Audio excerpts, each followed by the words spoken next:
नमस्कार प्रेक्षकांनो, ठरलं तर मग मालिकेच्या आजच्या भागामध्ये मी आपलं स्वागत करतो. त्यामध्ये आता अर्जुन हा त्याच्या बेडरूममध्ये येऊन एकटाच बसलेला असतो आणि आज जे जे काही घडलं ते सगळं अर्जुनच्या डोळ्यासमोर येऊ लागते. आणि कल्पनाने कसे कॉन्ट्रॅक्टचे पेपर आपल्या अंगावरती फेकून हे तुझे कॉन्ट्रॅक्ट मॅरेजचे पेपर्स असं ठणकावून सांगितलं आणि सनकन आपल्या कशी कानाखाली मारली, आपल्याला मम्मा वाटेल ते कशी बोलली, सायलीला कसं घरातून हाकलवलं, याचे प्रत्येक चित्र आता अर्जुनच्या डोळ्यासमोर उभे राहून अर्जुनला सर्व आठवत असतं आणि एकटाच बसून अर्जुन रडत असतो. तेवढ्यात दरवाजा उघडून चैतन्य तिथे येतो आणि अर्जुनला बघतो. चैतन्य आता अर्जुन समोर येतो तर अर्जुन म्हणतो, अरे यार, हे काय होऊन बसलं. आज आमच्या कॉन्ट्रॅक्टचा शेवटचा दिवस होता आणि माझ्या आता आयुष्याचा सुद्धा सगळ्यात बेस्ट दिवस होता, पण हे काय झालं. तर आता चैतन्याला सुद्धा काय बोलावे आणि काय नाही कळत नसते. चैतन्य म्हणतो की हे बघ अर्जुन, हर्ट तर सगळेच झाले, पण आपली कल्पना मावशी आहे ना, तिला सांभाळणं खूप अवघड होणार आहे. अर्जुन म्हणतो की मम्मा तर माझ्याशी बोलतच नाही आहे, तर मी काय करू. डॅड आणि पूर्णाजी सगळेजण खरंच खूप हर्ट झाले. चैतन्य अर्जुन म्हणतो की हे सगळं एवढं सडनली झालं की या सगळ्याला मी कसं हँडल करू ना चैतन्य, तेच मला काही कळत नाही आहे. चैतन्य म्हणतो की अर्जुन, मला यावरून असं दिसतंय की यात सगळी चूक तुझीच आहे. सायली वहिनींना तू अगोदरच प्रपोज करायला हवं होतंस. जर तू अगोदरच सायली वहिनीला प्रपोज केलं असतं तर आज तुम्ही एकत्र दोघं राहू शकत होतात, असे आता चैतन्य अर्जुनला सांगतो. अर्जुन म्हणतो की आज तरी मी त्यांना कुठे सांगू शकलो. चैतन्य म्हणतो काय. इकडे आता कुसुमसुद्धा सायलीला समजावत असते आणि सायलीसुद्धा कुसुमला सांगत असते. कुसुम म्हणते की काय बोलते सायली तू, आजही तुमचं बोलणं नाही झालं का. सायली आता नाही नकारार्थी मान हलवते. त्यावरती कुसुम म्हणते की अगं सायली, आता मी काय बोलू यावर, हसू की रडू असं मला झालंय.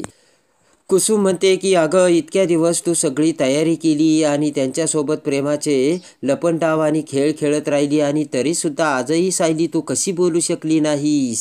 सायलीला आता काय बोलावे आणि काय नाही कळत नसते. तर इकडे अर्जुनसुद्धा चैतन्याला सांगत असतो. अर्जुन म्हणतो की आज मी त्यांना सांगणारच होतो. तर इकडे सायली म्हणते की अर्जुन सर आज बोलणार होते आणि ते काय बोलणार याचीच मी वाट बघत होते आणि त्यानंतर मग मी माझ्या प्रेमातलं मनातलं प्रेम त्यांच्याकडे व्यक्त करणार होते कुसुमताई. पण तेवढ्यात मम्माचा फोन आला आणि लगेच आम्ही निघाल्याचो इकडं. अर्जुन चैतन्याला तर तिकडे सायली कुसुमला सांगते. चैतन्य म्हणतो की लगेच निघाले तुम्ही आणि तेही सायलीला काहीच न बोलता. अरे अर्जुन, आजही तू सायलीला प्रपोज केलं नाही. तर अर्जुन म्हणतो नाही. इकडे आता नागराज आणि प्रिया हे महिपतकडे येऊन महिपतला सगळी हकीकत सांगतात. तेव्हा दारूचा ग्लास डोक्यावरती धरत महिपत हा नाचू लागतो आणि म्हणतो, नाचो रे नाचो. त्या अर्जुन सुभेदाराचं आणि त्या पोरीचं लग्न मोडलं आणि त्या पोरीला घराबाहेर काढलं. प्रिया खुश असते, नागराज दारू पित असतो. तर साक्षी म्हणते की अण्णा, अहो त्या अर्जुनचं आणि त्या सायलीचं प्रेमाला तुम्ही कधी मनावर घेतलं नाही आणि आज तुम्ही त्यांचं ब्रेकअप झाल्यानंतर चक्क नाचताय. महिपत म्हणतो की अगं इथे तुझ्या बापाकडे काय बघते, 500 किलोमीटरवर काय चाललंय आणि काय होतंय ते बघ. तो वकील ना वाघासारखा तुझ्या पाठीमागे लागला होता आणि आज तो एवढा जखमी झाला आहे की बहुतेक आज तो स्वतःच्या बायको मागे जाणार आहे, असे आता हसतच महिपत सगळ्यांना सांगतो. आणि तो आता आश्रमाच्याच काय कुठल्याही केसमध्ये लक्ष घालणार नाही. जे काही झालंय ना ते आपल्या फायद्याचं झालंय. साक्षी लगेचच प्रिया म्हणते की ओ हॅलो, झालं नाही, खूप मेहनत आणि प्लॅनिंग करून हे सगळं घडून आणलंय. महिपत आता प्रियाकडे बघतो. प्रिया म्हणते की आणि हे सगळं कुणी केलंय माहितीये का, प्रिया मधुकर उर्फ तन्वी किल्लेदारांनी. नागराज म्हणतो की महिपत हे सगळं खरं आहे बरं का आणि याचं सगळं क्रेडिट आपण प्रियाला द्यायलाच हवं. नागराज म्हणतो की आज या प्रियामुळे सुभेदारांच्या घरात जो सिनेमा बघायला भेटला ना, पैसे वसूल महिपत, आणि हे सगळं क्रेडिट प्रियाला बरं का. प्रिया म्हणते की आपली प्रिया, अहो काय सॉलिड पलटी मारतात. अहो अर्जुनचा नाच सोड असे तुम्हीच म्हणत होतात ना मला.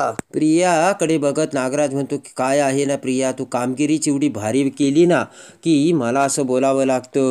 प्रिया म्हणते की तुमच्यासारखं फक्त बडबड करत नाही बसत मी. प्रिया म्हणते की करून दाखवते मी डायरेक्ट.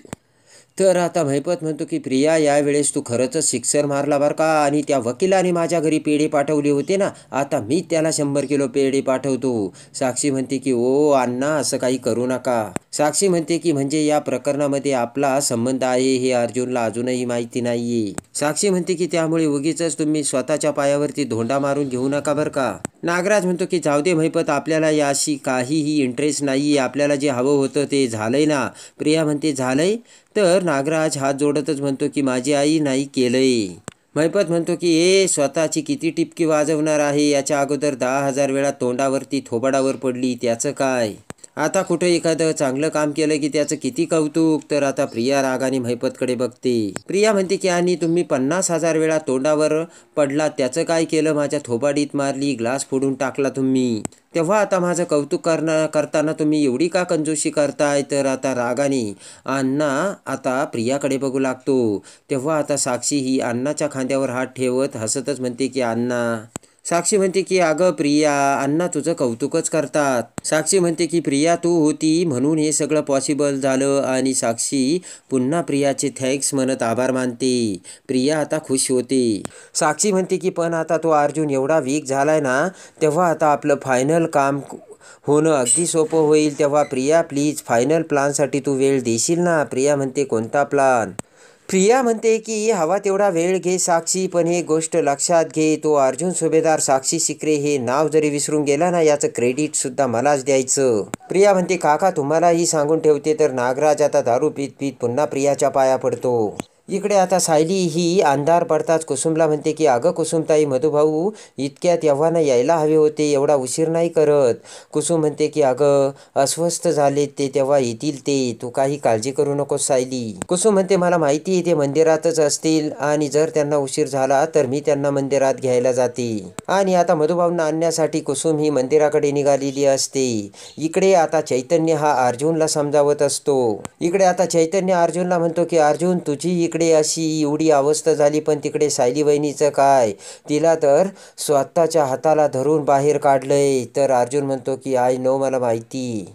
अर्जुन म्हणतो की मला माहिती आहे जे काही घडलंय ना, तर नवरा म्हणून मी त्यांना थांबू शकलो नाही, तेव्हा आता मी त्यांना सॉरी तरी कशी मागू. चैतन्य म्हणतो की अरे आता त्यांना आधाराची गरज आहे रे अर्जुन, तुला काही जरी वाटलं ना तरी त्यांना तू सॉरी म्हणून आधार द्यायलाच हवा. अर्जुन म्हणतो की चैतन्य तुझं बरोबर आहे, जरी सायली माझ्यावरती रागावल्या चिडल्या तरी मी समजून घेईल आणि त्यांना आधार देईल. असे म्हणत अर्जुन आता तिथून निघून बाजूला जातो. आणि पटकन आता अर्जुन त्याचा मोबाईल घेतो आणि सायलीला फोन लावतो. तर इकडे सायली ही गुपचूप घरात बसून असते. आणि पटकन आता अर्जुनने सायलीला फोन करताच अर्जुनचा आलेला फोन बघून सायलीला खूप आनंद होतो आणि रडतच आता सायली अर्जुनचा फोन घेते. तर आता आवाज ऐकून आता अर्जुनला देखील मोठा धक्का बसलेला असतो आणि अर्जुन सुद्धा आता रडत असतो. आणि तेवढ्यात आता अर्जुनच्या रडण्याचा आवाज मोबाईलमध्ये सायलीला येतो आणि सायली म्हणते की तुम्ही रडताय. तर अर्जुन म्हणतो की अजिबात नाही. पण तुम्ही रडताय ना. तर सायली म्हणते की नाही, अजिबात नाही. तेव्हा आता रडतच अर्जुन म्हणतो की तुम्हाला खोटं बोलता येत नाही सायली. पटकन आता सायली डोळे पुसते आणि म्हणते की आता मी डोळे पुसले. तर आता अर्जुन म्हणतो की जर तुम्ही असे रडत राहिलात तर मी नक्की रडेन बरं का. सायली म्हणते की नका रडू तुम्ही. आणि इकडे आता अर्जुन रडतच म्हणतो की तुम्ही आता सुद्धा माझा विचार करता. तर सायली अजूनच रडू लागते. अर्जुन आता रडतच खाली बसलेला असतो आणि रडतच खाली बसत अर्जुन म्हणतो की I am sorry Mrs Sayali. तर आता सायली सुद्धा रडतच फोन बाजूला करते आणि अर्जुनने सुद्धा आता रडतच आय एम सॉरी असे म्हणत फोन बाजूला केलेला असतो आणि दोघेही आता रडत असतात. आणि त्या क्षणी आता सायलीच्या डोळ्यासमोर आपल्याला अर्जुन सर आले आणि आपले ते कसे डोळे पुसतात आणि प्रेमाने आपला हात हातात धरून आपल्याला कसे समजावतात याचा आता भास होऊ लागतो. आणि तेवढ्यात कुसुम आता तिथे येते आणि सायलीला बघते. तर सायलीने मोबाईल खाली ठेवलेला असतो आणि सायली रडत असते. कुसुम पुढे येत म्हणते की अगं काय झालं सायली, फोनवर बोलत होतीस ना तू, अगं बोल अर्जुन आहे. आणि पुन्हा सायलीकडे कुसुम फोन देते. तर आता सायली ही कानाला फोन लावते आणि इकडे अर्जुनला सुद्धा आता सायली आपल्या समोर असल्याचा भास होतो आणि भानावर येत अर्जुन इकडे तिकडे बघत म्हणतो की सायली, मिसेस सायली कुठे आहेत तुम्ही. आणि आता अर्जुनचे ते बोलणे ऐकून चैतन्य अर्जुनजवळ येतो आणि म्हणतो की अर्जुन काय झालं. अर्जुन म्हणतो की मिसेस सायली आत्ता इथेच होत्या. आणि अर्जुन आता फोन घेऊन फोन कानाला लावतो. तर सायली आता फोन कानाला लावून अर्जुनचं ते बोलणं ऐकते आणि सायलीला खूप वाईट वाटत असतं. आणि अर्जुनचं देखील आपल्यावर किती प्रेम आहे हे दोघांच्याही आता लक्षात आलेलं असतं. इकडे आता कल्पना सुद्धा बेडरूममध्ये एकटीच बसलेली असते आणि सायलीला किचनमध्ये असताना सायलीचं कसं बोट कापलं होतं त्यावेळेस आपण सायलीची किती काळजी घेतली होती आणि सायलीने अर्जुनसाठी प्रेमाने कशी बिस्किटे बनवली होती हे सगळं आता इकडे कल्पनाला आठवत असते. आणि आता आपण सायलीला कशी प्रेमाने मिठी मारली होती हे प्रेमाचे क्षण आता कल्पनाच्या डोळ्यासमोर येत असतात. आणि कल्पनाने आता अर्जुन सायलीचा तो एकत्रचा फोटो आपल्या जवळ घेतलेला असतो आणि पटकन भानावर येत तो फोटो आता कल्पना फेकून देते आणि कल्पनाला पुन्हा सायलीचा राग आलेला असतो. इकडे आता रात्री कुसुम, सायली, मधुभाऊ झोपलेले असताना मात्र मधुभाऊला झोप येत नसते आणि लगेच मधुभाऊ उठून बसतात. सायली आणि कुसुम आता झोपलेल्या असतात आणि पूर्णाईने आपल्याला एक बाप म्हणून तुम्ही कसे हरलात आणि तुम्ही जर संस्कार चांगले केले असते तर ही अशी वेळ आलीच नसती असे म्हणत पूर्णाईने आपल्याला कशी नावे ठेवली हे आता मधुभाऊला आठवू लागते. आणि आमच्या कुटुंबाला लागलेली तुम्ही कीड आहात असे पूर्णाईचे बोलणे मधुभाऊला आठवते. सायलीला सुद्धा आता इकडे झोप लागत नसते आणि ते सगळं आठवून सायली ही रडत असते. इकडे आता दुसऱ्या दिवशी सायलीच्या मोबाईलवर पुन्हा अर्जुनचा फोन येतो. तर आता मधुभाऊ तिथे असतात आणि सायली आता फोन घेऊ लागते. तर पटकन मधुभाऊ आता सायलीचा हात धरतात आणि फोन घेत म्हणतात की आता जर तू पुन्हा त्या अर्जुनचा फोन घेशील तर माझं मेलेलं तोंड बघशील. आणि मधुभाऊ फोन हिसकावून घेतात. तेव्हा आता सायलीला आणि कुसुमला मोठा धक्का बसलेला असतो आणि अर्जुनचा आता कुठल्याही प्रकारचा संबंध ठेवायचा नाही हे मधुभाऊंनी सायलीला सांगितलेले असते. तर आता सायली आणि अर्जुन कसे एकत्र येतात आणि आता अर्जुन आणि सायलीला कोण एकत्र आणणार हे बघण्यासाठी आणि ठरलं तर मग मालिकेच्या डेली अपडेटसाठी बेल नोटिफिकेशनवर क्लिक करून आपल्या चॅनलला लाईक करा, सबस्क्राईब करा.